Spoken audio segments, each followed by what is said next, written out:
Shalom Bapak Ibu yang dikasihi Tuhan Yesus. Selamat datang di ibadah Welcome Baby Day. Saya percaya setiap kita yang hadir di ibadah ini adalah orang-orang yang merasakan kasih Tuhan setiap harinya. Mari sama-sama kita bersatu dalam doa. Bapa dalam surga, terima kasih Tuhan Yesus buat kebaikan-Mu dalam hidup kami. Terima kasih buat penyertaan-Mu Tuhan. Buat setiap berkat-Mu, buat setiap anugerah-Mu yang telah kami dapatkan dalam hidup kami. Pada hari ini Tuhan, kami mau datang kepadamu bawa rasa syukur kami Tuhan. Terima kasih Tuhan Yesus, hanya karena kasih-Mu Tuhan, kami dapat hidup sampai hari ini. Terima kasih ya Bapa. Terima kasih Tuhan, oh Yesus, kami datang kepadamu, bawa rasa syukur kami. Oh Yesus,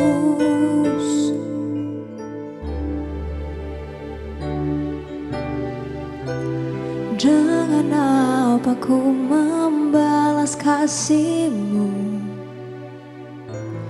yang ku terima dari-Mu? Dengan apa ku membalas cinta-Mu? Oh Yesusku, dengan apa ku membalas kasih-Mu yang ku terima dari-Mu? Dengan apa ku membalas cinta-Mu? Oh Yesusku, ku mau selalu bersyukur, selalu bersyukur. Kau Tuhan yang setia, yang selalu menopang. Ku mau selalu bersyukur, selalu bersyukur. Kau Bapa-Ku yang setia, ku mau selalu bersyukur, selalu bersyukur. Kau Tuhan yang setia, yang selalu menopang. Ku mau selalu bersyukur, selalu bersyukur. Kau Bapa-Ku yang setia. Sungguh Engkau Bapa kami yang setia ya Tuhan. Dengan apa ku membalas kasih-Mu yang ku terima dari-Mu? Dengan apa ku membalas cinta-Mu? Oh Yesusku, ku mau selalu bersyukur, selalu bersyukur. Kau Tuhan yang setia, yang selalu menopang. Ku mau selalu bersyukur, selalu bersyukur. Kau Bapa-Ku yang setia, ku mau selalu bersyukur, selalu. Sebab Engkau Bapa kami yang setia, Kau Tuhan yang setia dan selalu menopang setiap kami Tuhan. Mau selalu bersyukur, selalu bersyukur.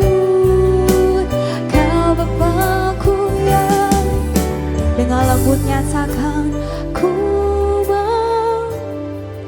Ini keinginan setiap kami Tuhan, kerinduan setiap kami untuk selalu bersyukur kepadamu ya Bapa, yang selalu menopang. Ku mau selalu bersyukur, sebab Engkau Bapa kami yang setia. Kau Bapa-Ku yang setia, ku mau.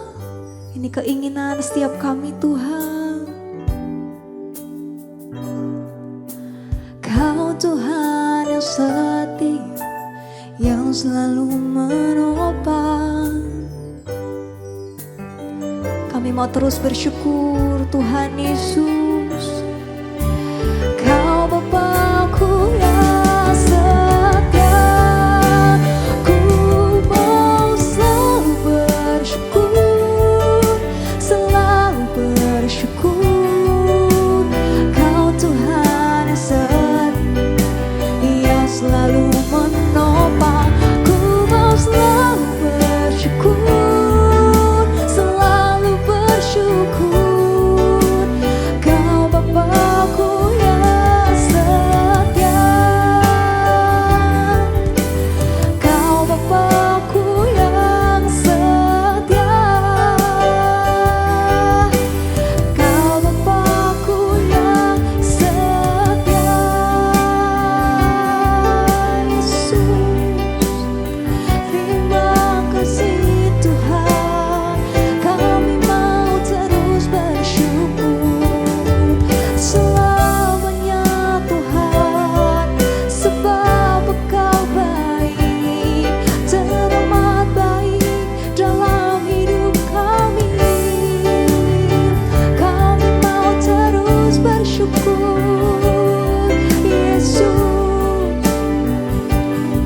buat segala kebaikan-Mu Tuhan, buat segala perbuatan-Mu dalam hidup kami. Yesus, oh tiara lama ya shandara raba, takara laba laba ya so, tiara laba ya shandara raba laba laba laba, tiara laba laba laba laba laba laba laba ya so.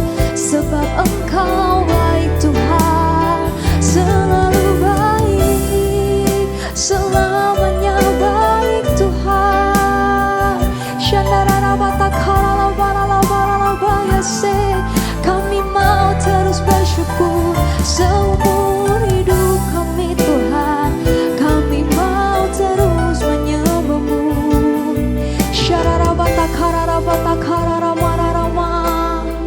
Kami bersyukur kepadamu Tuhan, buat setiap berkat-Mu Tuhan, anugerah-Mu, buat setiap perbuatan tangan-Mu dalam hidup kami.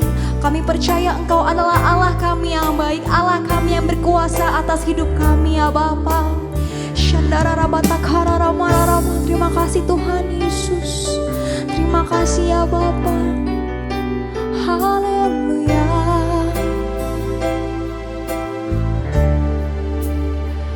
For you are great, you do miracles so great. There is no one else like you. There is no one else like you. For you are great, you do miracles so great. There is no one else like you. There is no one else like. Dengan imanmu nyatakan, for you are great, you do miracles so great. There is no one else like you. There is no one else like you.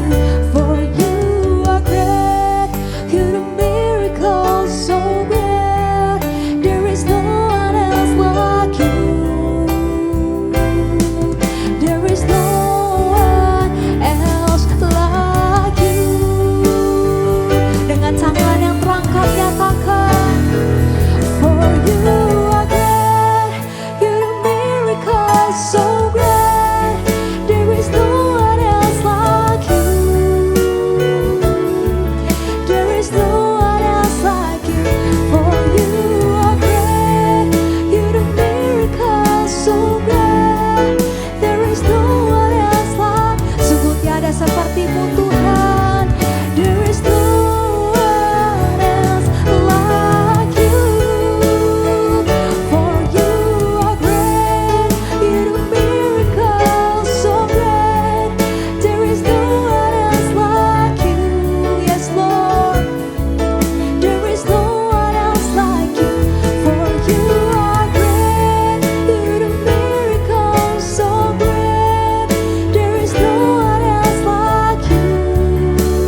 Shalom, selamat pagi Bapak Ibu, Saudara-saudari yang terkasih dalam Tuhan Yesus Kristus.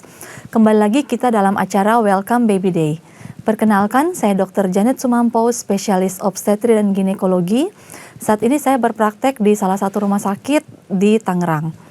Pertama-tama saya mengucapkan terima kasih untuk Ibu Anita yang sudah mengundang saya kembali dalam membawakan materi di acara program hari ini. Hari ini kita akan membahas materi tentang hipertensi dalam kehamilan. Hipertensi dalam kehamilan bisa membahayakan ibu hamil dan janin. Oleh karena itu, penting untuk mengetahui apa saja penyebab dari hipertensi dalam kehamilan agar kondisi ini dapat dicegah dan ditangani dengan tepat. Definisi sendiri untuk pengertian hipertensi dalam kehamilan adalah hipertensi yang disertai atau tanpa dengan protein urea di atas usia kehamilan 20 minggu sampai 12 minggu pasca persalinan. Hipertensi sendiri pengertiannya adalah peningkatan sistolik tekanan darah di atas atau sama dengan 140 mm air raksa atau dengan diastolik di atas kurang lebih 90 mm air raksa.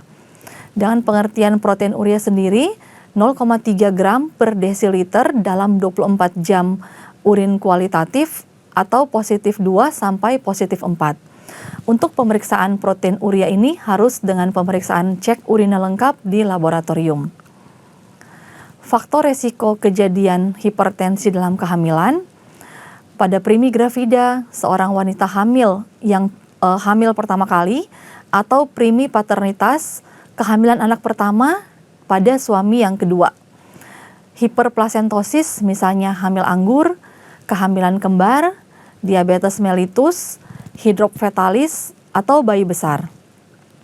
Umur yang ekstrim di atas 35 tahun merupakan resiko tinggi, riwayat keluarga yang pernah preeklamsi atau eklamsia, penyakit ginjal dan hipertensi yang sudah ada sebelum kehamilan, dan obesitas atau kegemukan.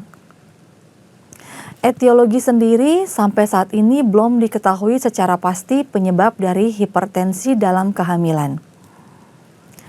Epidemiologi, berdasarkan data epidemiologi menunjukkan bahwa angka kejadian hipertensi dalam kehamilan berkaitan dengan kualitas antenatal care dan kualitas layanan kesehatan secara umum di suatu wilayah. Secara global, hipertensi dalam kehamilan merupakan penyebab kematian kedua terbanyak setelah perdarahan dan merupakan penyebab morbiditas maternal dan fetal. Hipertensi dalam kehamilan merupakan komplikasi kehamilan yang terjadi pada 5-10% kehamilan di seluruh dunia. Secara khusus, preeklamsi merupakan komplikasi pada 2-8% kehamilan di seluruh dunia. Hipertensi dalam kehamilan dibagi dalam 5 kategori, terdiri dari gestasional hipertensi, preeklamsia, eklamsia, superimpos preeklamsia, dan hipertensi kronis. Yang perlu kita ketahui jika pasien mengidap hipertensi dalam kehamilan adalah yang pertama, sejak kapan pasien ini menderita hipertensi. Kemudian yang kedua, apakah ada keluhan seperti nyeri kepala, pandangan kabur, atau nyeri perut di kuadran kanan atas. Yang ketiga, riwayat terapi hipertensi jika pasien tersebut sudah menderita hipertensi sebelumnya. Dan yang keempat, apakah ada penyakit kronis seperti sakit jantung, gangguan ginjal, diabetes mellitus, penyakit tiroid, atau stroke. Nah, kita bahas satu-satu. Yang pertama tentang gestasional hipertensi. Pengertiannya ini adalah tekanan darah lebih dari sama dengan 140/90 mm air raksa atau lebih untuk pertama kali pada kehamilannya. Di usia lebih dari 20 minggu tanpa atau disertai protein urea dan tekanan darah kembali normal sebelum 12 minggu pasca persalinan. Untuk hipertensi kronis sendiri pengertiannya tekanan darah lebih dari sama dengan 140/90 mm air raksa sebelum kehamilan atau sebelum usia hamil 20 minggu dan tidak menghilang di lebih dari 12 minggu pasca persalinan. Untuk preeklamsia terbagi dua, preeklamsia ringan dan preeklamsia berat. Preeklamsia ringan sendiri dengan pengertian tekanan darah sistolik di atas sama dengan 140 mm air raksa sampai dengan di bawah 160 mm air raksa dengan tekanan diastolik lebih dari sama dengan 90 dan kurang dari 110 mm air raksa dengan disertai dengan proteinuria kualitatif positif 2. Untuk preeklamsia berat, pengertiannya tekanan darah sistolik lebih dari 160 mm air raksa dan tekanan darah diastolik lebih dari 110 mm air raksa disertai dengan proteinuria lebih dari positif 4. Kemudian ada udem paru atau pembengkakan paru disertai dengan kebiruan. Kemudian ada penurunan dari produksi urin disertai dengan sindrom HELLP dan tanda-tanda impending eklamsi. Untuk sindrom HELLP sendiri itu berdasarkan dari kategori pemeriksaan laboratorium. Didapatkan dengan trombosit kurang dari 100, fungsi hati lebih dari 70, dan LDH lebih dari 600. Nah, untuk preeklamsia sendiri didapatkan tanda-tanda impending, gejalanya berupa nyeri kepala di bagian depan, kemudian penglihatan kabur, dan nyeri perut kuadran kanan atas atau nyeri ulu hati. Dengan produksi urin kurang dari 500 cc, itu merupakan tanda-tanda impending eklamsi yang harus segera ditangani untuk kegawat daruratan ibu dan janin. Kemudian kategori lain adalah superimpos preeklamsi dengan pengertian preeklamsi pada pasien hipertensi kronis. Jadi sudah ada hipertensi sebelum kehamilan. Kemudian untuk eklamsia sendiri itu adalah preeklamsi yang disertai dengan tanda kejang atau koma. Terapi atau tindakan dari preeklamsia ringan itu adalah penanganan konservatif. Sebisa mungkin kita rawat jalan pasiennya, kemudian tidak mutlak untuk tirah baring, jadi bisa aktivitas ringan, diet reguler, tidak perlu diet khusus, dan dilakukan pemeriksaan fetal assessment seperti USG dan pemeriksaan rekam jantung janin setiap 2 minggu sekali ke rumah sakit atau klinik terdekat. Jika usia kehamilan kurang dari 37 minggu dan gejala tidak memburuk, maka kehamilan dapat dipertahankan sampai cukup bulan atau aterem. Untuk kehamilan lebih dari 37 minggu, kehamilan dipertahankan sampai timbul onset persalinan atau partus atau mencapai usia 40 minggu. Untuk terapi atau tindakan dari preeklamsia ringan bisa dilakukan rawat inap jika yang pertama ada hasil fetal assessment dari USG atau rekam denyut jantung janin jelek atau meragukan atau kecenderungan terjadi preeklamsia berat. Yang kedua, perawatan poliklinik selama 2 kali seminggu, selama 2 minggu tidak ada perbaikan baik dari tekanan darah ataupun tanda vital lainnya. 3, hasil tes laboratorium yang abnormal. Yang keempat, adanya gejala preeklamsia 1 atau lebih. Kelima, pemberian obat anti kejang. Keenam, pemberian obat anti hipertensi. Ketujuh, kita bisa rawat bersama dengan teman sejawat penyakit dalam. Nah, untuk preeklamsia ringan sendiri, jika usia hamil kurang dari 35 minggu, kita bisa berikan suntikan pematangan paru. Jadi suntikan ini mengartikan bahwa jika nanti terjadi persalinan sewaktu-waktu atau keadaan pasien memburuk menjadi preeklamsia berat ataupun eklamsi, setidaknya paru-paru janin yang masih kurang baik di usia prematur sudah bisa mengembang sendiri jika bayi sewaktu-waktu lahir. Bila usia kehamilan di atas 35 minggu, kehamilan bisa diakhiri setelah mendapat terapi medikamentosa untuk stabilisasi ibu. Kehamilan harus segera diakhiri tanpa memandang usia kehamilan bila dijumpai kejang-kejang, gagal ginjal akut, stroke, udem paru atau pembengkakan, solusio plasenta atau plasenta copot dari rahim sebelum waktunya, dan tanda-tanda dari kegawat daruratan janin.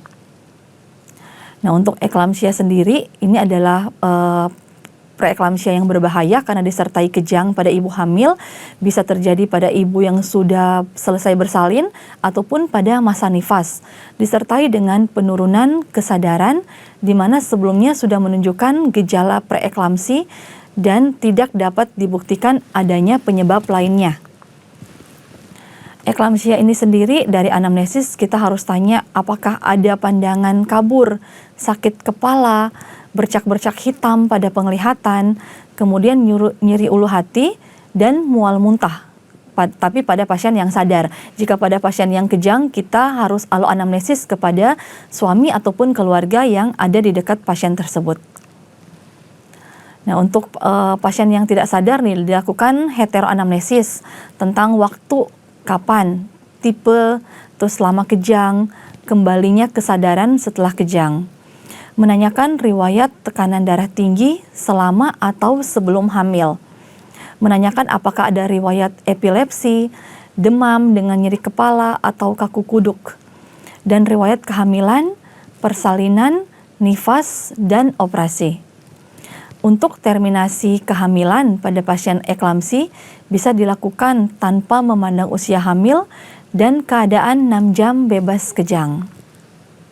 Untuk diagnosa banding preeklamsi, kita harus bedakan dengan penyakit cerebrovascular accident, komplikasi hipertensi, tumor otak atau abses, gangguan metabolik seperti hipoglikemi, penyakit infeksi seperti radang otak atau meningitis dan ensefalitis, trombotik trombositopenia purpura, epilepsi, dan malaria cerebral.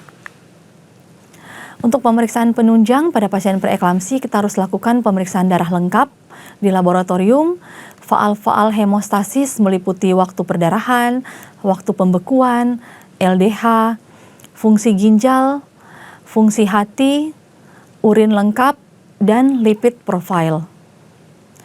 Pemeriksaan penunjang lainnya kita lakukan kardiotokografi untuk menilai kesejahteraan janin, kemudian ultrasonografi disesuaikan dengan kondisi ibu. Fotoronsen toraks ini bisa dilakukan jika dicurigai adanya gagal jantung atau udem paru. Nah, untuk pemeriksaan fototoraks ini jangan khawatir karena bisa menggunakan apron, jadi aman untuk ibu hamil.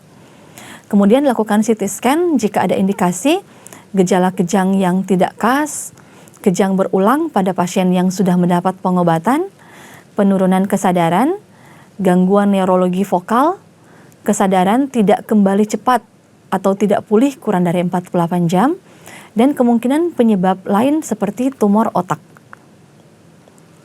Berbagai bahaya hipertensi dalam kehamilan, jika tidak ditangani dengan baik, tidak hanya membahayakan ibu, tetapi juga janin yang dikandung. Berikut ini adalah berbagai dampak hipertensi dalam kehamilan yang perlu diwaspadai. Seperti pertumbuhan janin terhambat, jadi aliran darah ke plasenta berkurang sehingga janin tidak mendapat cukup oksigen dan nutrisi yang menyebabkan pertumbuhan janin tersebut terhambat atau berat badan lahir rendah. Kelahiran prematur, ini bisa diketahui jika kondisi hipertensi dalam kehamilan semakin memburuk, pasti dokter akan menyarankan bayi untuk dilahirkan secepatnya dengan jalan diinduksi atau persalinan sesar. Nah, hal ini dilakukan untuk mencegah eklamsi dan komplikasi lainnya. Solusio plasenta, ini adalah keadaan ketika plasenta terpisah dari dinding rahim sebelum proses persalinan. Ini juga bisa menyebabkan perdarahan, kemudian perut keras seperti papan pada ibu. Jadinya ini juga bisa menyebabkan kelahiran prematur.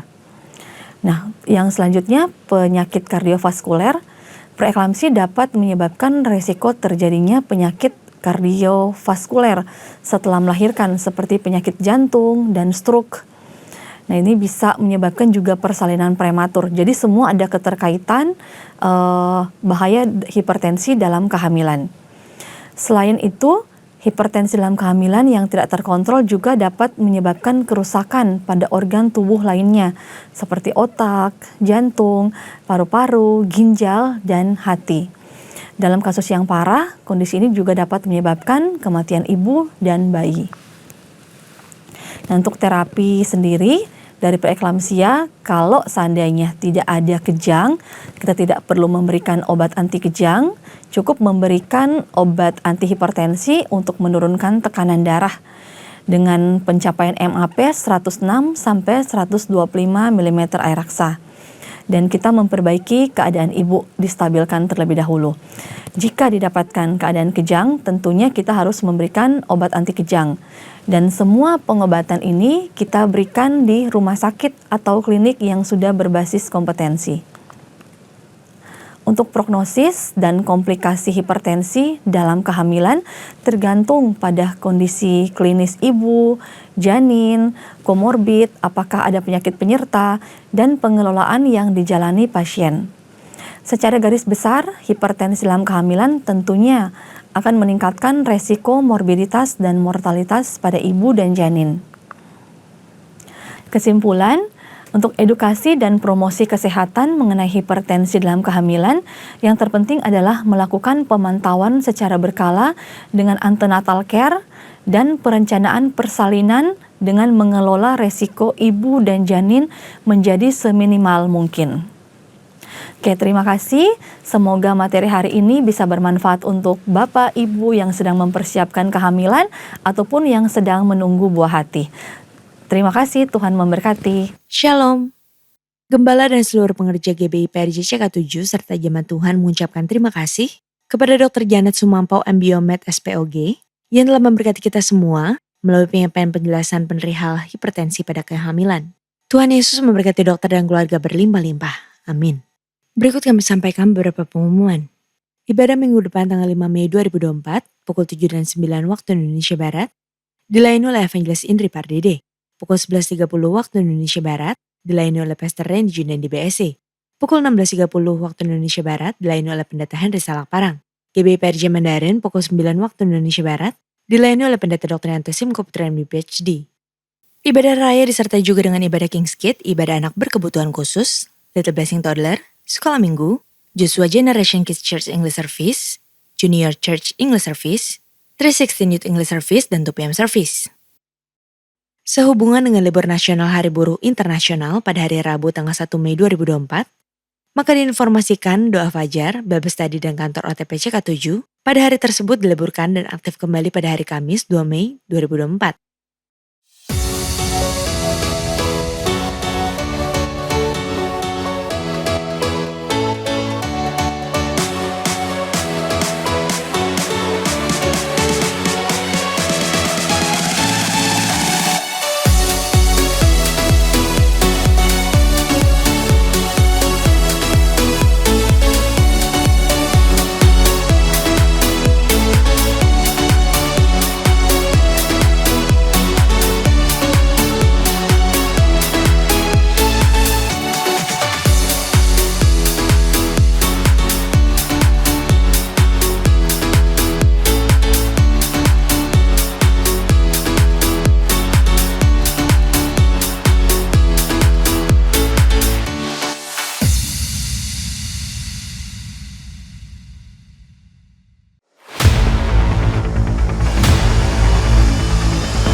semakin hari bertambah dengan usianya, ya. Kalau wanita di atas 40 tahun, kemudian pria di atas 50 tahun, itu memang mulai terjadi penurunan hormon-hormon.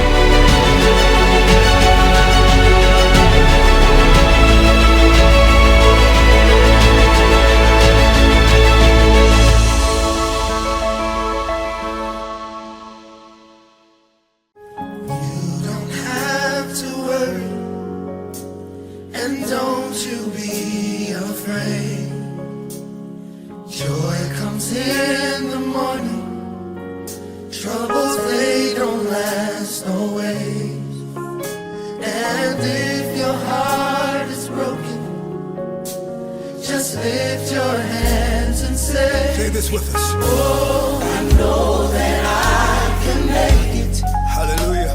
I know that I can stand. No matter what may come my way, my life is in your hands. No matter what oh, yeah. may come my way, my life is in your hands. No. Somebody give me a Lord a shout. Halo, Shalom. Saya Sinta, mama dari Gracella. Beberapa tahun yang lalu, anak saya mengikuti acara retret atau kids camp. Menurut saya, acara ini sangat bagus untuk diikuti anak-anak. Karena setelah dari retret, anak saya semakin bertumbuh dan mengalami pengalaman-pengalaman yang baru bersama Tuhan. Dan saya bangga, sampai hari ini, anak saya masih pelayanan di GTC. Saya bersyukur saya dan keluarga bertumbuh di dalam gereja GBI PRJ CK7 yang memfasilitasi saya dan keluarga dalam kegiatan kerohanian, terutama anak-anak. Yuk Bapak Ibu, kita daftarkan anak-anak kita dalam kegiatan Kids Camp tahun ini. Dan saya percaya ini kan menjadi berkat buat anak-anak kita semua.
Untuk info lengkap seluruh kegiatan GBI PRJ CK7, maka Bapak Ibu dapat follow sosial media GBI PRJ baik di Instagram, TikTok, Threads, Facebook, maupun Twitter. Sekian pengumuman pada hari ini, terima kasih atas perhatian Bapak Ibu sekalian, Tuhan Yesus memberkati. Mari jemaat Welcome Baby Day kita bersatu di dalam doa. Tuhan, kami mengucap syukur untuk ibadah Welcome Baby Day hari ini. Semua berlangsung dengan baik dan kami juga diberkati oleh pengetahuan tentang seputar kehamilan yang disampaikan oleh Ibu Dr. Janet Sumampau. Tuhan berkati Ibu Janet Sumampau, berkati kesehatannya, keluarganya, profesinya dan pelayanannya dengan berlimpah-limpah dalam nama Tuhan Yesus. Saat ini juga Tuhan memberkati para pasangan suami istri yang sedang mengikuti ibadah Welcome Baby Day. Tuhan memberkati para suami, jadikan imam, raja dan nabi di dalam rumah tangganya. Tuhan juga memberkati kesehatannya, pekerjaannya, apapun yang dilakukannya selalu berhasil dan beruntung. Dan para suami terus memberikan dukungan dan support kepada istrinya, sehingga tidak ada lagi rasa cemas dan khawatir pada saat bersalin. Tuhan juga memberkati para istri yang sedang hamil. Tuhan memberkati kandungannya dan setiap ilmu yang didapatinya dapat diterapkan kepada calon bayi di kandungannya. Dan Tuhan memberikan kekuatan saat melahirkan supaya semua berjalan dengan lancar. Dan Tuhan cukupkan segala sesuatu yang dibutuhkannya. Tuhan juga memberkati bayi yang ada di dalam kandungannya dalam keadaan sehat normal. Dan sampai pada saat kelahiran semuanya berjalan dengan lancar. Dalam nama Tuhan Yesus. Tuhan juga memberkati Gembala Sidang Paniko. Berkati kesehatannya dan penggembalaannya dan pelayanannya. Tuhan juga memberkati Gembala CK7 Pak Dr. Yanto. Tuhan berkati kesehatannya, pelayanannya, dan penggembalaannya.